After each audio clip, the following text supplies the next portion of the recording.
Welcome to the No Bromo 2025 Best and Worst Moments tier list. I was going to do an awards show, but I figured I did that last year. Everyone kind of does that thing. I wanted to do a tier list. I enjoy doing these tier lists of the best and worst moments of the year. I have thought of many moments off the top of my head. I've probably forgotten a bunch. I asked you guys in my community post and in my Discord for your moments. I've included them. And we're going to break them down into amazing, good, bad, and awful. This is going to be a long video, so please enjoy and watch the whole thing so I get good ad revenue. Thank you very much. Start off with the man of the hour, Dana White. He's been fucking awful this year. What has he actually done this year? He sacked off UFC Noche to go and promote Canelo Crawford, which was a shit fight. He chose to go to that fight over Lopez and Silva, which was a fucking banger.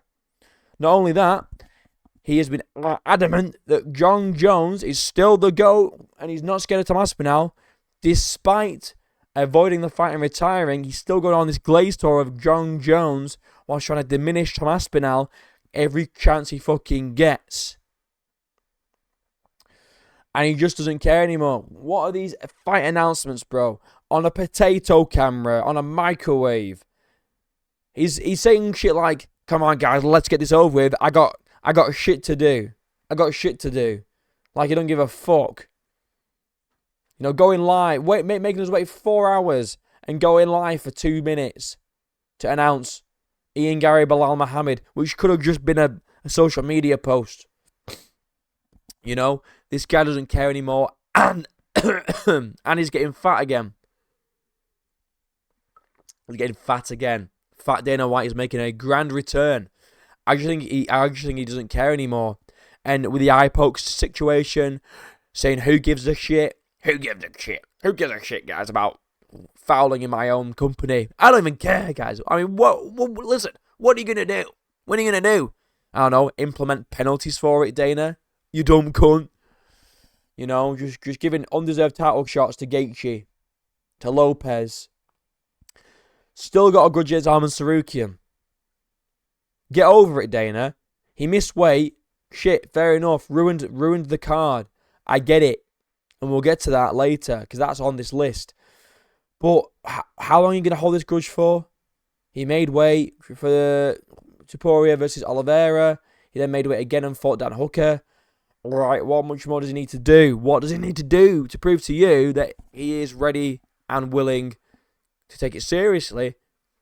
I don't fucking know. But this guy's awful. I hope he sorts it out next year. Spinning elbows have been amazing. Spinning elbows have been absolutely fantastic. This has been the year of spinning elbows. I don't know what's happened. Loads of fighters have just unlocked this special move where they just knock people out with one spinning. Like we had Carlos Prates do it. We had Diego Lopez do it. We had Lerone Murphy do it. People outside of the UFC, they're even doing it. I don't know what's happened this year, but it is unbelievable. It's unbelievable. It's unbelievable. It's crazy. I don't know how people have just learned it. Yuri learned it ages ago, by the way. Yuri knocked out Dominic Reyes with a spinning elbow. It's brutal. But this has been the year for them. And seeing them on like just multiple different cards, it's crazy. It's crazy to see. And it's such a cool looking move.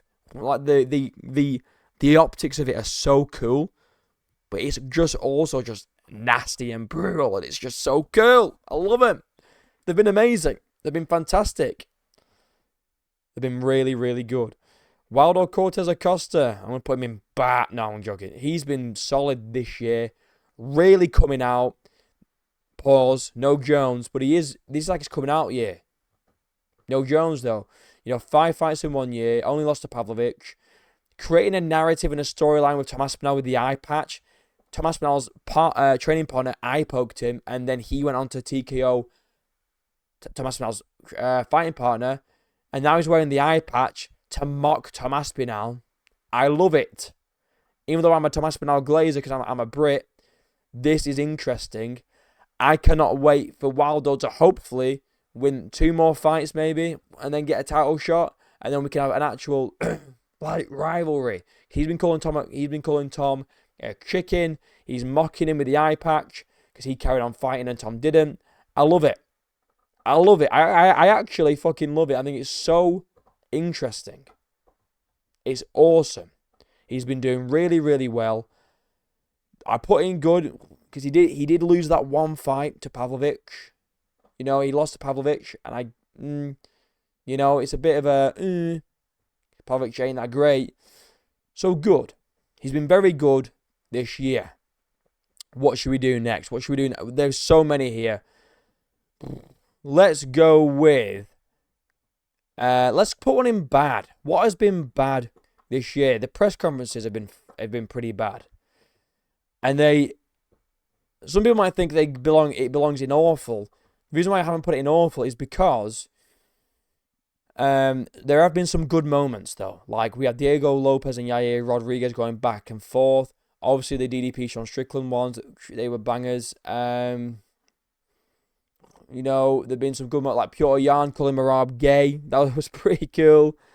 Fucking Sean O'Malley facing off with Sonya Dong wearing a surgical mask. Interesting. There have been some good moments. There have been some good moments, but it's mostly been bad. We get the same questions from the media. Hey, fighter, how do you feel going into the cage on Saturday night? Do you think you're going to win this fight? What does fighting on this card mean for you? What would a win do for you? Hey Dana, how does it feel being back in Texas? Just shut the fuck up, you NPC little cunts. And then they're like 20 minutes long. There's no beef, there's no drama. They're 20 minutes long. Questions are shit. I don't like them. They've been very bad this year. Now, let's get into some other stuff here. I'm going to put John Jones.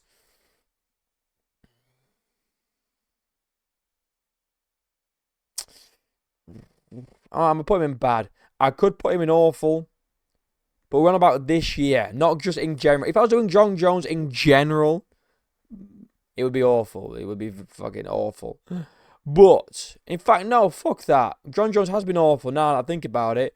Because not only did he make Tomas Pinal wait, and Dana White wait, and all of us wait, just for him to say no. He turned down $30 million this year. He confirmed that. $30 million to fight someone for a belt. 30 million. On top of that, he fucks off to Thailand to do this Russian tough, flirting with some Russian guy there, alright, on the back of his moped, sniffing his hair, getting tossed about in a swimming pool. Alright, there's another situation on here that I won't bring up because it's a separate, I made it its own separate thing, and maybe we'll put it in straight after this. We won't get into that. Another incident with drunk driving with a woman. Who'd have guessed it, you know? And then he's going on this cope tour, this generational cope tour of, well, I didn't fight Tom because I just know he's such a terrible fighter. It makes no sense. And you've still got him blabbing about like he's the best of all time, like he beat the fucking goat Stipe, like he's not 42 years old and retired. He's going about like that's a legacy fight, dude. That's such a legacy fight. He's been awful this year. Thanksgiving, didn't even spend it with his family. He was in fucking Chechnya, pissing about with Kadyrov. Unprompted, by the way. Just went over there just to meet him and play fight with him. What the fuck? John Jones, you scumbag. And you can say the same about Hamzat. Hamzat has no choice. He lives there. John Jones doesn't. He didn't have to meet Kadyrov. He chose to. It's just terrible. And you know what? Seeing John Jones and Dana White down here next to each other in awful, it's beautiful to see. It really is. And you know what? John Jones and Hasbullah, that was amazing. Because that was peak. Because it's confirmation that John Jones is in fact a homosexual. And not only that, he's a homosexual to people that have the appearances of toddlers. Now, we could take what you want from that information, whatever you want. I'm just providing the info. Well, this was fucking amazing. Terrible for John Jones fans. Amazing for the John Jones haters. Because this makes him look fucking terrible. Why has he got a fucking stunk on for? What's he got a stunk on for? And people are like, oh, it's clearly his phone. No, it's not. What, in the middle of his fucking trousers? Hezbollah's suffocating him with a pillow. John Jones is rock solid. Amazing.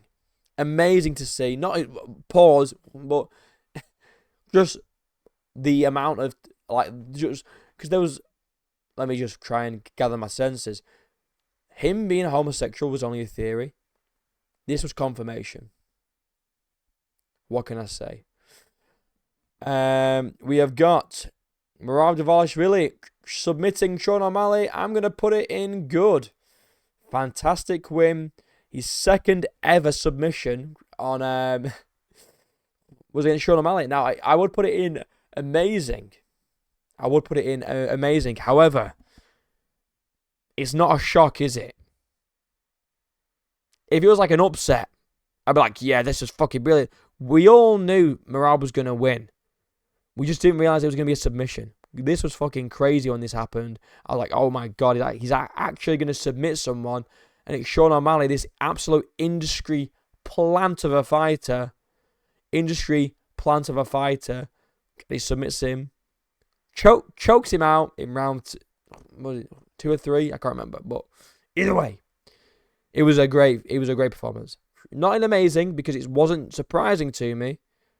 I'll put it in good. It was a good moment. And also because I just don't like Sean O'Malley. I think he's a cringy, weird fucking guy, mate. Weird guy. Very strange guy. Let's go with Kevin Holland on the Jackson podcast. That was pretty bad. 4570 or whatever it was it? 40, you don't know what 4570 is? You don't know what it. How to go from likable to completely unlikable in fucking 2 seconds. This was such a bad appearance on the podcast. Not only because he was going after Rampage, which, to be fair, in hindsight, good on you, Kev. Rampage is a piece of fucking shit. But there was another part to this where he's like, when I got my kids, I'm upstairs, I'm playing 2K, I'm smoking weed, I come down, play with the kids for a little bit, go back upstairs, smoke some weed, play on 2K, and he's like, hold on a minute, Kevin.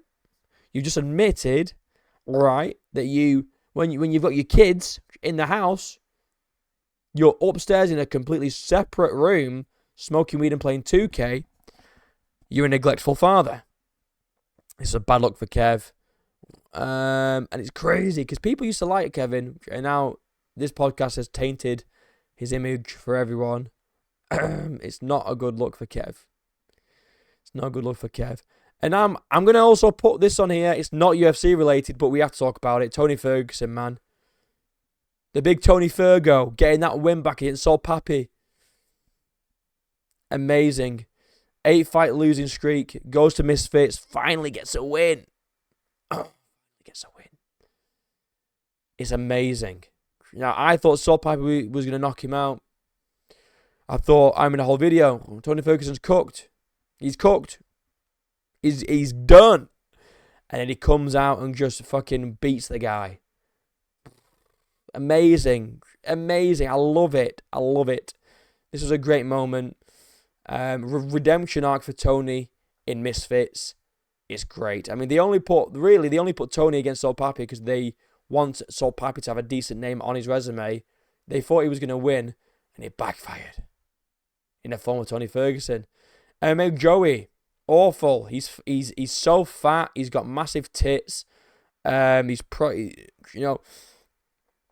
girlfriend, no kids, no nothing. Just a lonely, fat, miserable man who rage baits for the sake of rage baiting. He pretends that he loves Muslims for some reason. I don't know why he pretends that he just loves Muslim people. I'm not saying that you can't love them, but this guy goes to the ends of the earth no matter what. Coping. Even the Ankalaev thing. Oh, well, he had broken ribs. Where's the proof, Joey? Oh, this video of him getting baby wiped. That's proof. That's proof, is it, Joey? Just a complete contrarian. And then when Tom Aspinall releases videos of doctors saying that his eyes aren't well, he's releasing medical records. That's not real either. That's not real. That ain't real. That's fake. But when Ankalaev releases a video of him getting baby wiped, and Daniel Cormier, who, by the way, is biased towards the Dagestanis, just because Daniel Cormier says, I heard this thing about his ribs. Shit, that's enough proof for Joey. Hypocritical about the eye poke. I did a whole video on it. Criticised the fuck out of Chris Weidman for eye poking Silva, but doesn't do it the other way around for Cyril Gahn, because it's Tom Aspinall and he wants to be different and a contrarian. I would love to debate this guy, but he's too big of a channel to even notice me. I would love to on live debate this guy and just tear him a fucking new one about his contrarian viewpoints. Habib Papaka scam. It's bad. It's not awful. It's not awful because he did give them what he advertised. It's bad though because he's trying to convince people that these have real-time value, and then make Joey underneath his fucking idol, which, should be fair, he would love to be underneath Habib Nurmagomedov, if you know what I'm saying. So that's actually kind of a good fit. But MMA Joey's like, well, so is anyone going to call out the UFC for doing the same thing? Let me dumb it down for MMA retard over here. It's not shocking when a big corporation does something shady and shit. That's not a shock. It's almost they promote gambling, for fuck's sake. It's like if Khabib came out and promoted gambling, and then you go, well, the UFC promote gambling. Yeah, but it's against, it's haram. It's against his humble persona that he claims to have. I don't do this for money, brother. Also, go and auction off all your fucking money to buy my hats. When the UFC, a company, a huge company, does something shady, guess what, Joey? It's expected. That's why it's different. You dumb, fat, big-titted, fucking hairy cleavage, little soy boy fat cunt, bro. I mean, I'm sorry, but it does my head in. This is bad from Habib, though. Those hats, no value whatsoever. In fact, join my members. I literally have the hat as an emoji you can use for $1.99 a month. I'm saving you fucking thousands here. Let's go with Shavkat Rakhmonov, calling Joaquin Buckley black boy. Amazing. You love to see it. And the reason why you love to see it is because the black fan base calls every white fighter white boy all the time. And finally, Shavkat Rakhmonov comes back. In fact, you know what? That's going top of the list, that is. Calls Joaquin Buckley black boy. I don't want to hear anyone complain and cry. It's a racist terminology. For you can get fucked. The amount of people that called me white boy in my comments, I'm not offended by it. I'm just stating a fact. You cannot be like, oh, white boy this, white boy that. I had somebody comment for one of these, that white boy JDM crying as a moment. I've included it. I'm going to put it on the tier list at some point. But then you can't say black boy, but you can say white boy. It's just, I like Shavkat for saying that. Also, I just want to point out, Shavkat lives in Uzbekistan. There's probably not a black guy in sight there. He's not using it as a racially motivated term. He's probably just literally describing Joaquin Buckley's skin and his gender. Like how I'm describing MMA Joey being a fat retard because he's fat and he's retarded. Combine them both together, it's just a description, not an insult. You know what I mean? It's just a description, not an insult. Let's go with the next one is Jose Aldo getting robbed. Awful. Hated it. Hated seeing it. Against Ayman Zahabi. His retirement fight.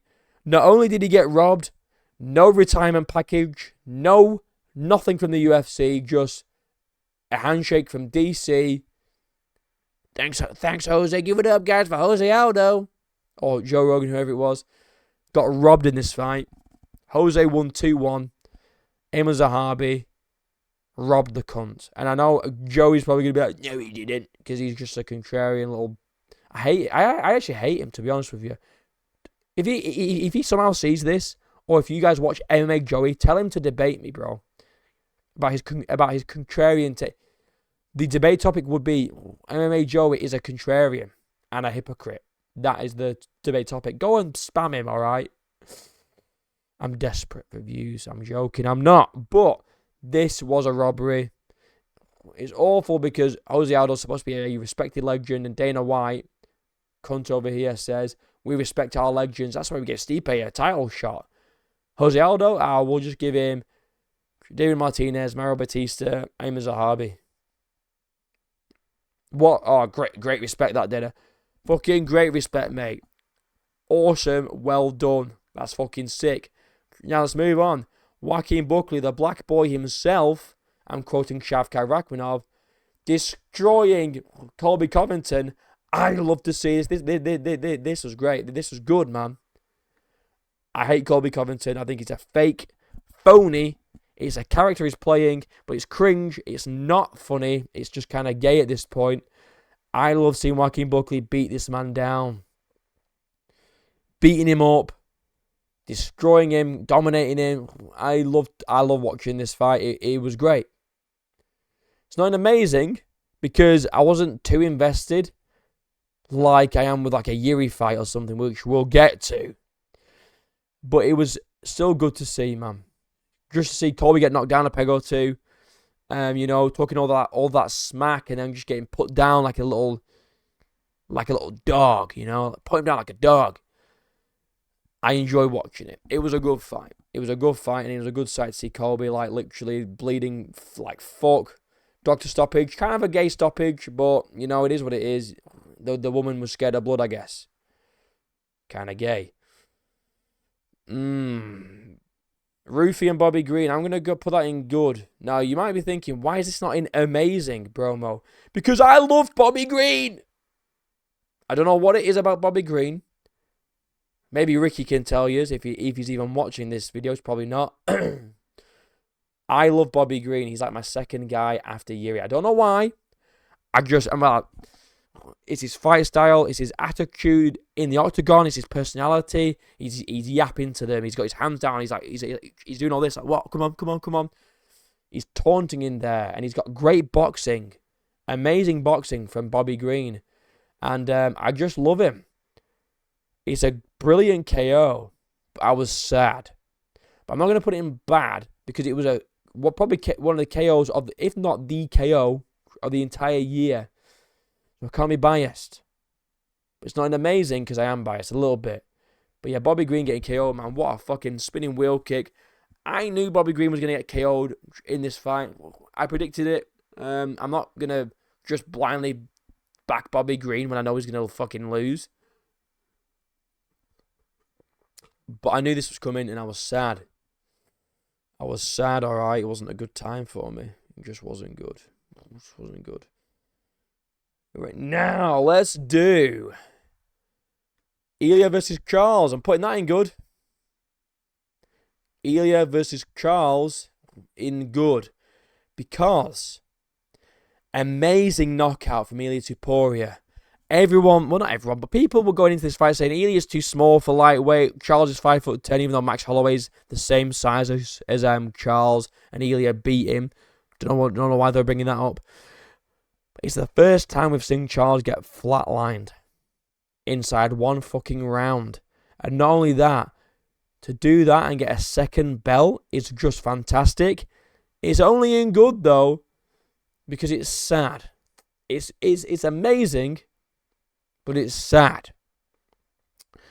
I'm an Ilya fan, though. But I can't help but feel sad for Charles, man. With how his title run ended, missing weight, fights Gaethje, beats him, but not for the belt, and then he goes in against Makhachev and gets beat. He kind of lost it. He lost the belt via weight cut, and then he didn't get it back. And then he's just coming back. And he's like, right, this is my time. I'm going to do it now. I'm going to do it. Boom. Round 1 KO. Crazy. But Ilya gets the second belt, which is... I have it here. That's an amazing, though. That achievement is amazing.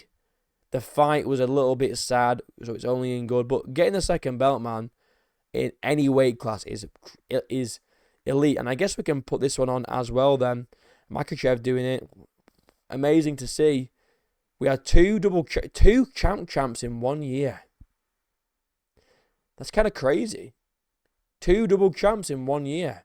And we could be on for, at some point, a champ versus champ super fight, which I don't think has ever been done before. But yeah, these guys both winning their second belt is just fantastic. It's amazing. And they both did it dominantly as well. It wasn't even like either fight was close.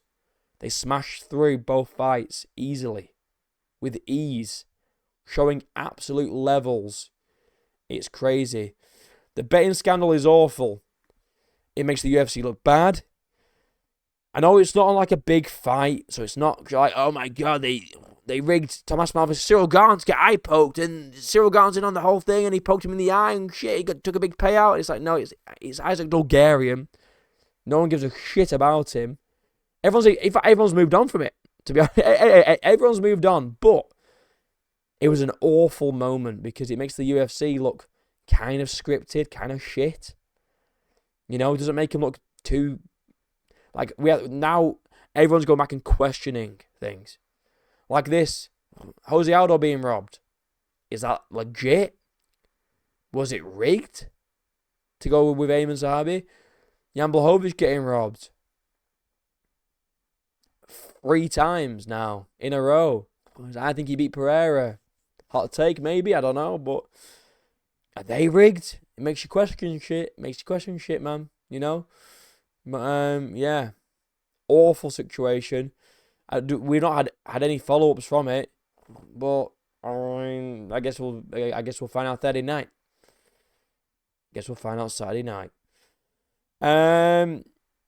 Let's pick one for bad, man. Let's see. I'm going to go Volkov getting robbed in the Cyril Gane fight was bad, not awful. Because if Volkov would have won that fight, we'd have seen Thomas Malvis versus Volkov 2, which nobody was interested in whatsoever.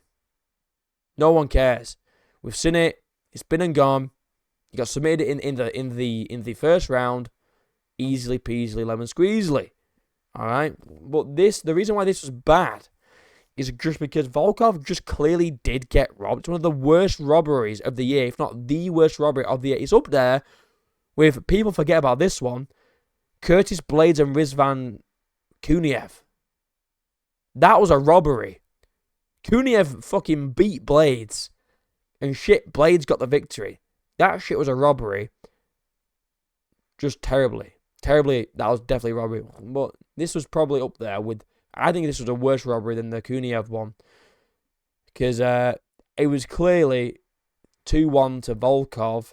They robbed Volkov. And then Dana White says to him, we'll make it right by you. And then they give him Almeida. They don't even give him the title shot anyway. Which, you know, as I say, it's not awful because we'd already seen that fight. And it would have been very interesting for Tom Aspinall in his first title defense as a champion to defend it against someone he's already beat. So I get it. You know, put it against Cyril Gane.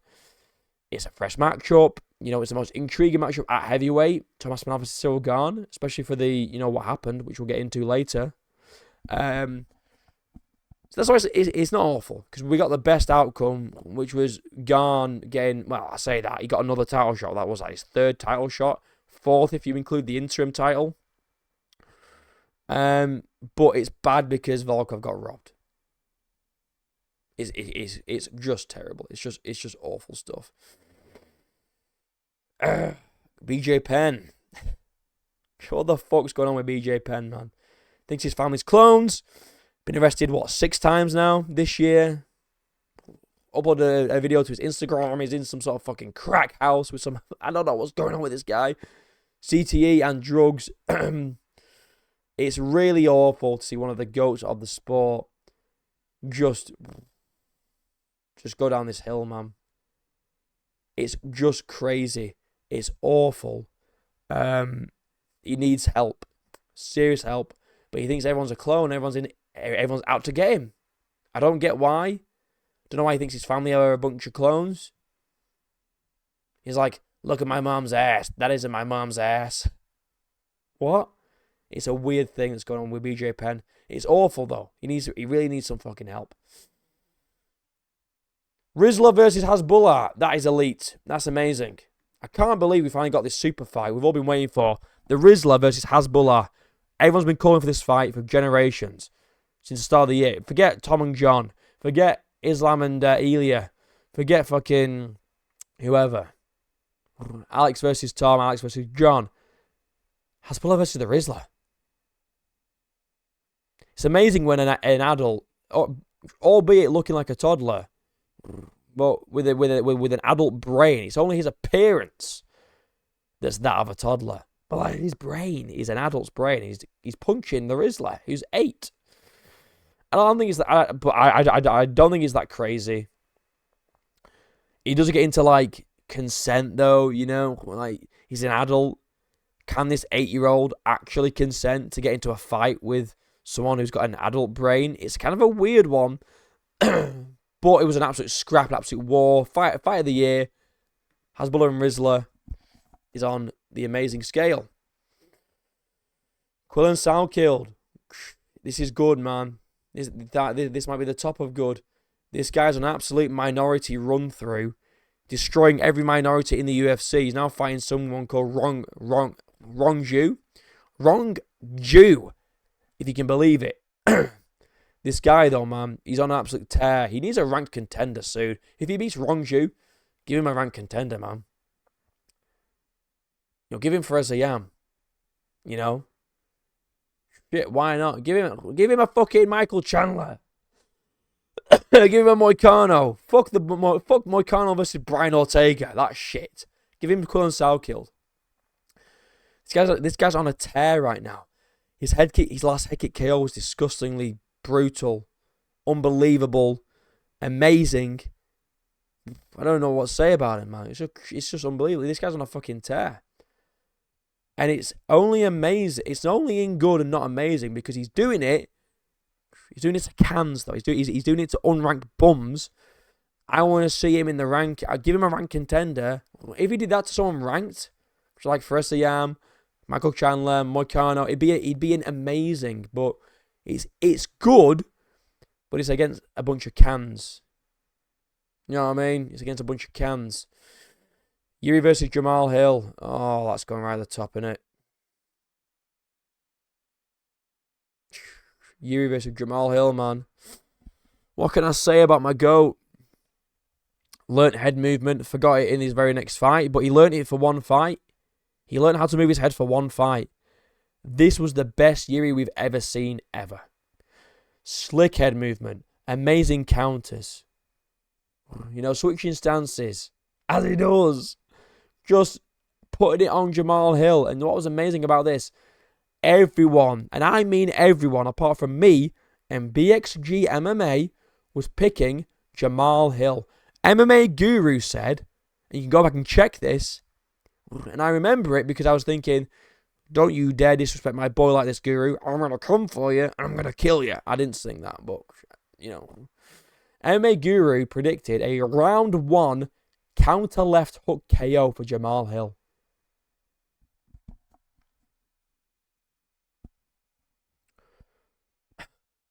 Brother, what? You know what I mean? Like, what the fuck? Round 1 counter left hook KO. Who has he done that to? Oh, he knocked out Johnny Walker. Oh, great. Who hasn't knocked out Johnny Walker? Who hasn't?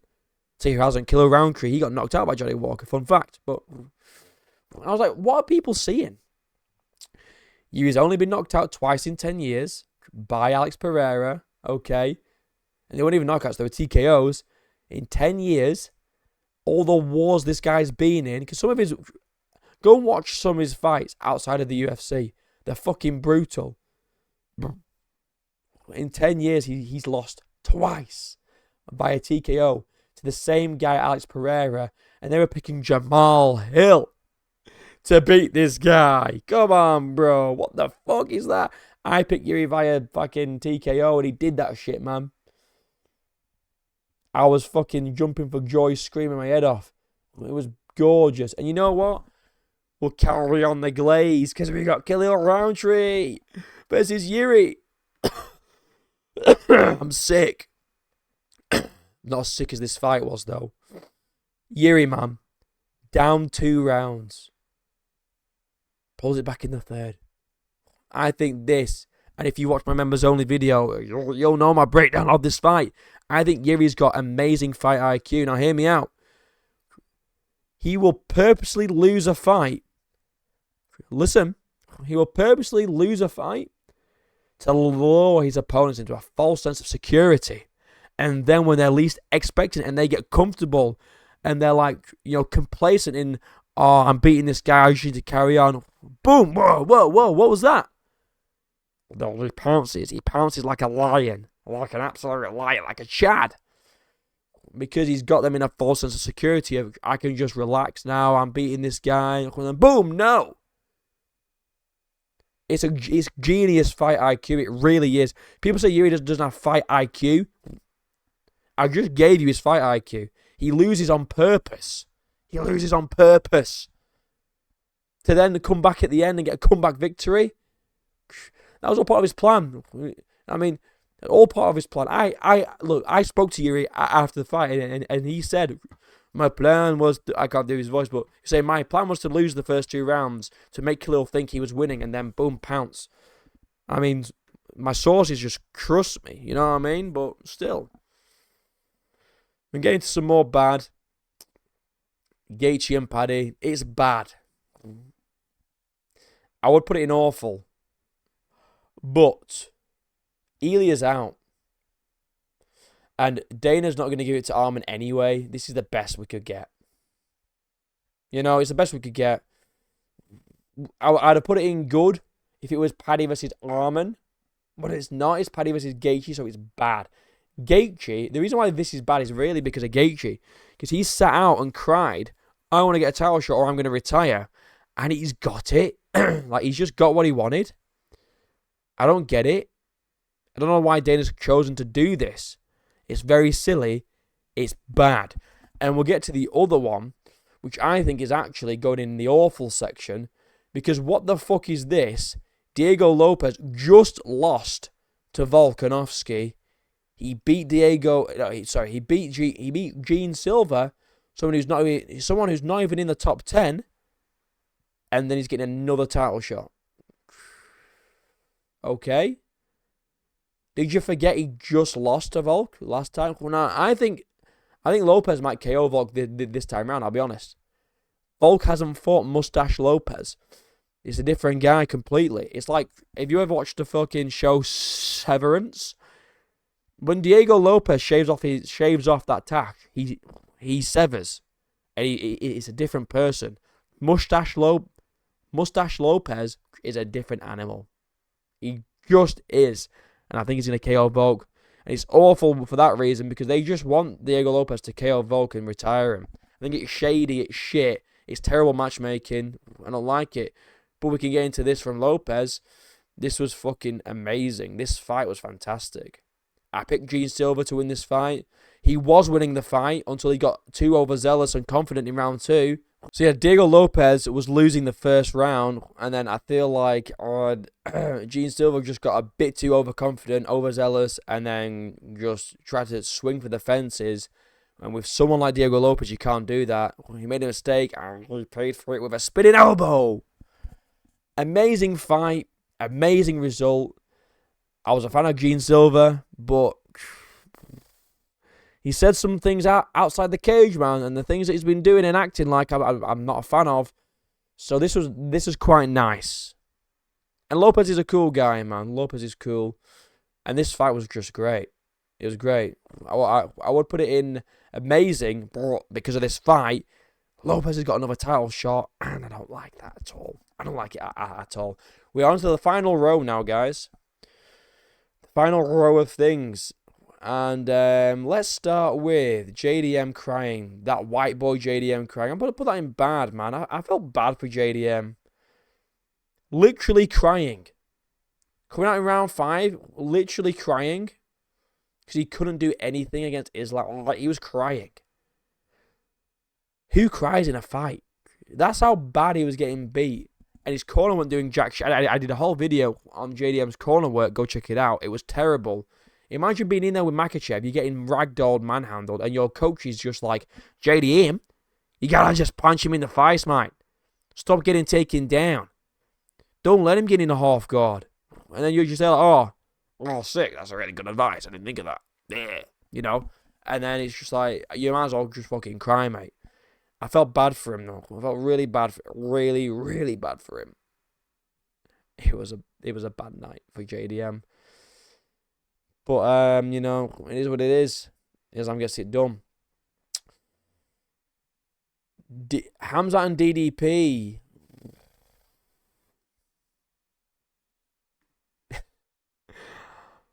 Before you get angry at me, I'm biased with this fight because I was proved right. That's literally the only reason why it's good. I was proved right. That's it. I enjoyed watching this fight because I was being proved right. Is it an objectively boring fight? Yes. Yes, it is. Is it extremely impressive and dominant? Also, yes. It's in good because I was proved right. I said Hamzat would win. I said his skill in the wrestling is going to be too much. The strength won't matter when you have good wrestling technique. The skill of the wrestling will be too much for DDP. And I even said his cardio might have improved because he's working with TJ Dillasaw's strength and conditioning coach. That's the only reason why it isn't good. Because for me, it was like a vindication. I was like, yes, see, everyone was calling me crazy. But I'm not crazy. I'm not crazy at all. Ethan Ewing. He's going right up there. Right next to Yuri and Khalil. My God. This guy might be my second favourite fighter. He goes Yuri, Ethan Ewing, and Bobby Green. For some reason, Bobby Green's there. I don't know why, but he is. Ethan Ewing. Just getting it done. Slick boxing. Great wrestling. Just everywhere. Beating Malcolm everywhere. On 48 hours notice off a construction site. Yes, he's the A1 champion, but off a construction site. He went back to work the next day on the construction site after fighting at the UFC. It was an amazing fight, amazing performance. Me and my buddy Ricky Blitz, we are just huge Ethan Ewing fans. I hope he gets signed. Another reason why Dana White is shit. I don't know if I mentioned it at the start. This guy didn't even get a bonus. Didn't even get a bonus. But you know what? We'll give it to Islam Makhachev because he needs more money. You know, we'll give it to Arman Sarukian. He needs more money. You know, like that rich millionaire. Comes from a wealthy family. Let's give him $50,000 because he fucking needs it, doesn't he? No! Ethan Ewing, man. Amazing. So fucking just amazing. And as you can see, the year's been mostly amazing so far.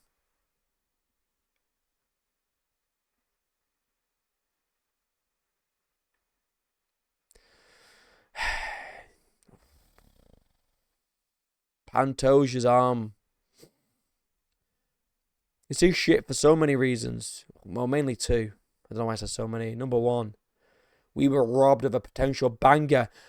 For the short amount of time that fight, I'm going to have to make myself smaller. Bear with me. For the small amount of time that fight lasted, it was an absolute scrap. Back and forth. I could tell these guys were going to go swinging for the fences. It was crazy. It was like a fast pace. I was like, whoa, this fight's going to be sick. And then, all of a sudden, Pantoja throws a head kick. Van catches. Treetops him. Boom. Elbow out of place. Terrible end to a potential amazing fight.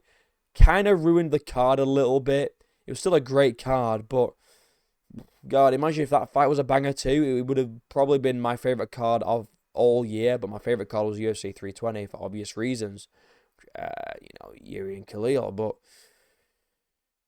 it's a terrible way to end a title fight. But the other reason why this has been awful is because Joshua Van and his fan base are parading around like they just knocked this guy out in 26 seconds flat. You didn't beat this guy. I don't care what anyone says. You can't shit on Josh Van. He's a young kid. He's literally 2 years younger than me. He's a fully grown adult. I know he's champ. I know it's loads of emotions, but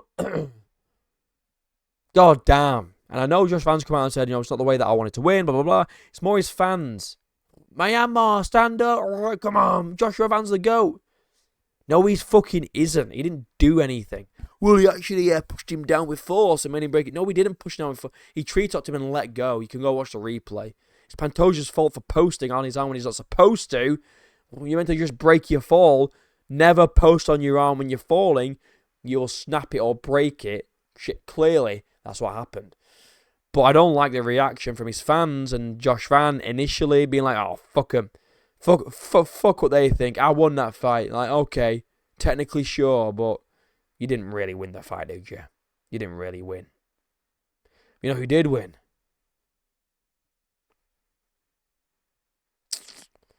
I like going amazing. Alex Pereira.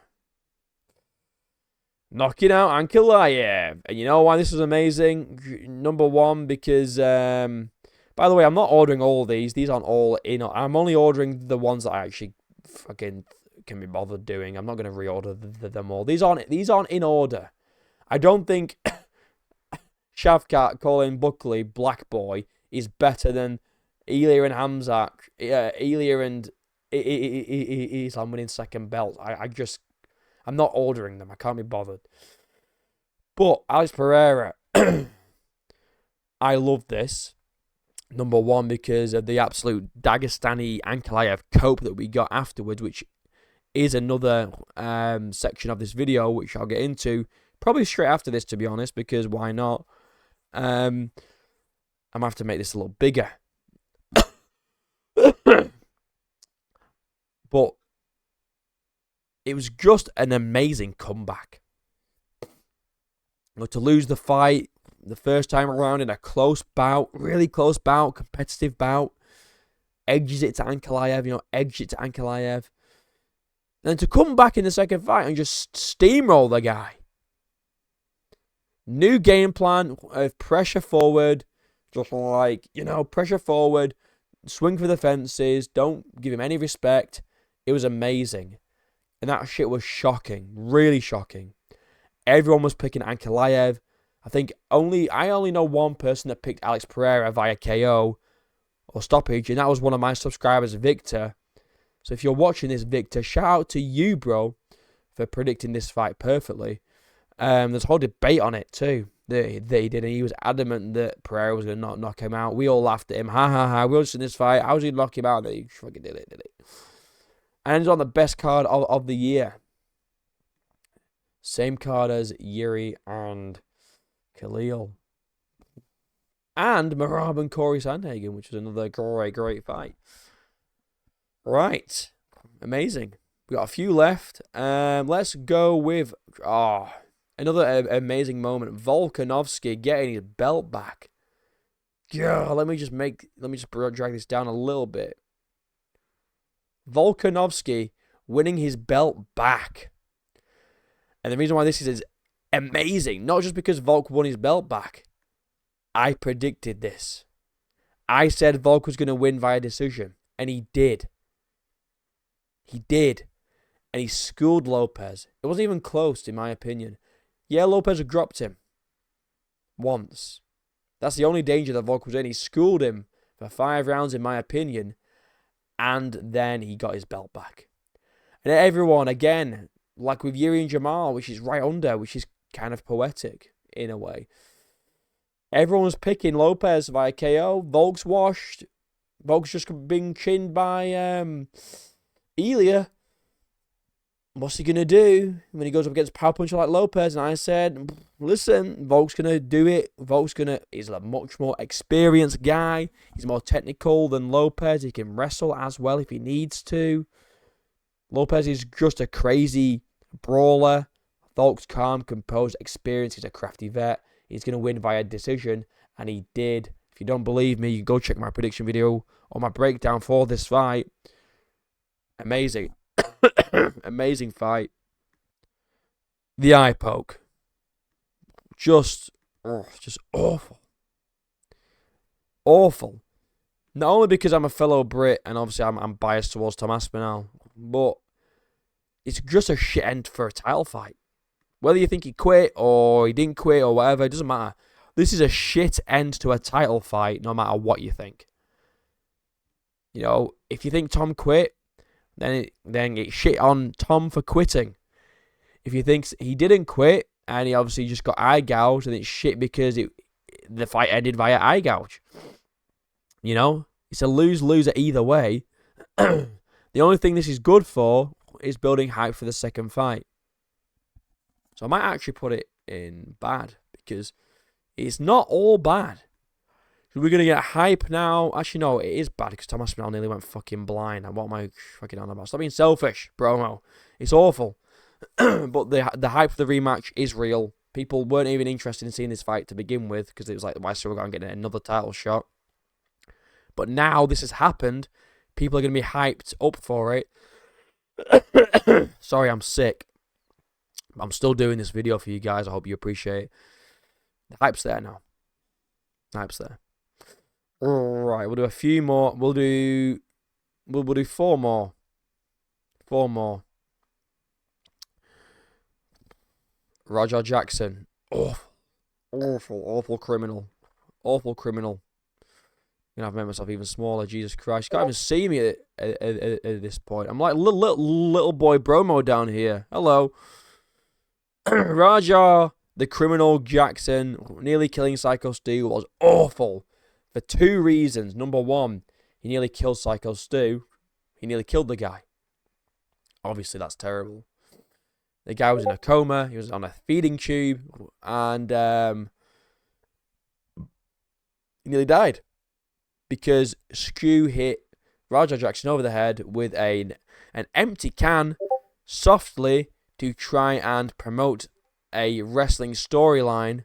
And Raja Jackson squashed the beef backstage, said he understood, and he accepted Stu's apology, and they shook hands, and he was like, it's all good, don't worry. And then he changed his mind because he got rage baited by his live stream chat and decided, I'm actually going to go kill this guy now. I'm going to beat the shit out of him. Raja Jackson, a black guy, beat the shit out of a white guy for disrespecting him. Everyone was like, well, that's what he gets for disrespecting him. You white boys need to learn. That's what I was getting in my comments. You white boys need to learn to keep your mouth shut. You white boys. You're all fucking clowns. If you defend Raja Jackson, whether you, don't matter what skin color you are, I'm just saying I noticed a pattern of behavior. All right. No matter who you are, if you defend this man, you're a fucking clown. That's why it was awful, just with the action and also the reaction. Right, let's do 3 more. I do have more, but I don't want it to go on for too long. Piotr Jan winning the belt back was fucking good. It's gonna go at the top of good. Not amazing though, for my personal preference, because I'm not really like a big Jan Glazer. I'll be honest. He's a great fighter. I really like him. He's a great fighter. I'd love to fight him. But I'm not like Yuri. Like I'm a Yuri Glazer. Or like it's great to see Volk, the legend that everyone's writing off. This guy that's I mean everyone was writing off Piotr Jan as well, but it's different though because Piotr Jan's not washed. You know what I mean? People saying that Volk was washed. He's old. He's not got a chance. He's blah blah blah, and then he schools the guy. It's kind of the same with Piotr Jan, but for my personal preference, I'm not this big Piotr Jan Glazer. He's at the very top of good though. The very, very top of good. And it was a great moment. And Crow Cop, I know you want it to be at the top of amazing if you're watching, but it's just not for me. I have 2 more things that are at the top of amazing for me. These are just my own personal things. This video, the Cope for Magomed Ankalaev has begun. My most viewed video of all time. It's on like 33,000 views. I gained 300 subs from it, and I'll be open and honest. I earned 80 quid from this video, bro. I earned £80, 80 whole pounds for this video alone. Shit was crazy. I uploaded it at like 6 p.m. UK time. I woke up at 7 a.m. It had 6.5 thousand views. I was like, holy shit, this is unreal. That's crazy. At this time, my most viewed video was 16,000. It was a video about Tyson Fury. It kept going up and up and up. And I said to Jazz, I said, this is going to beat my Tyson Fury video. And he got to 17k. I was like, shit, there we go. He got to 20k. I was like, all right, it can, okay, 20k. 33k views? Shit. Kenny even saw this video. He put a screenshot of this thumbnail in his video. So he obviously saw it. It was doing the rounds. This shit to me was crazy. It was absolutely crazy. And I've never had a video like it since. Not even close. It was a great video. Go and watch it. It's a banger. I love it. 33,000 views, 300 subs gained from it, and I made 80 Great British pounds from this video. I'll be open and honest about how much I've earned. I'm not earning fucking loads, but £80 for one video, for someone that's doing it as a hobby at this stage, is pretty fucking cool. And then we have this, my subscriber count. As of recording, I might have lost a few. It goes up and down. 2,267 subscribers. This time last year, I wasn't even at 700. I remember my girlfriend, my fiance, Jazz. I said, how many subs do I need to get by New Year to get a blowjob? Real story. And she said 700. I think I was at like 680. And I think I said this a week before New Year. I was like, how many subscribers do I need to get for, a bit of fucking blowjob, alright? How many? And she's like, 700. I got 700 by New Year. By January 1st, I had 703. So since January, I've gained 1,500 subscribers. That is crazy to me. I've only been doing this YouTube thing for a year and 2 months. I think I started in October. I started just after Marab versus Sean O'Malley 2. So October, just before Pereira versus Killer Roundtree. And since then, a year and 2 months, I've gained 2,267 subscribers. That shit to me, I mean, even from 2025, I've gained 1,520 subscribers. That's unreal, and that is the top of amazing. Thank you all. If anyone is still watching, let me know down below. Say I watched. Let me know down below. I watched until the end. It's a very long video. I don't expect anyone to watch it, but I just wanted to thank you guys for all your support. I mean, like I say, man. I mean, fucking, where is it? Let's just go to my channel real quick. Let's go to my channel real quick. Let me see if I can get it in. Look at that. 2.26k. My first video was a year ago. When was it? Shut up. Top 3 things to make Dana White crash out. Was my first video. It was on the 21st of September. So a year and 3 months nearly. You can't even see that. This is my first video. Top 3 things to make Dana White crash out. 21st of September 2024. So a year and 2 months nearly. And we've gained fucking like 2,000 subscribers. Shit is crazy. Shit is crazy. In fact, let's see if I can. This wasn't planned, but if you are still here, let's have a bit of fun with this. Let's watch a little bit of this. Just listen to the difference in Bromo's voice. Okay. Let's skip. Over, bro, because he got. Welcome to No Bromo. Today we're going to be talking about 3 things that could potentially make Dana White absolutely crash out.